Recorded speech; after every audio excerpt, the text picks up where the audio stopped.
At the Ideal i8 launch conference organized by Ideal Auto, a video of a crash test between the Ideal i8 and a heavy-duty pickup truck was shown. The video showed the heavy-duty pickup truck's four wheels suddenly bouncing off the ground, the cabin and cargo compartment breaking apart, and the entire cabin toppling forward.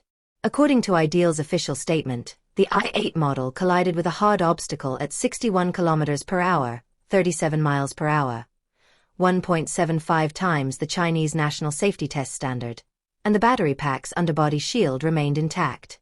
Following a frontal collision at 100 km per hour and a side collision with a heavy truck, the i8's A, B, and C pillars and door beam remained intact, all 9 airbags deployed, no leaks or fires were detected in the battery pack, the doors locked, and the door handles automatically unlocked. This test sparked online controversy.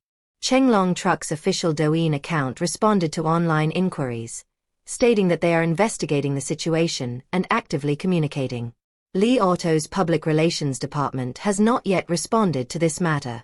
This incident not only impacts the market reputation of both models, but also sparks public debate about the reliability and standardization of automotive safety tests.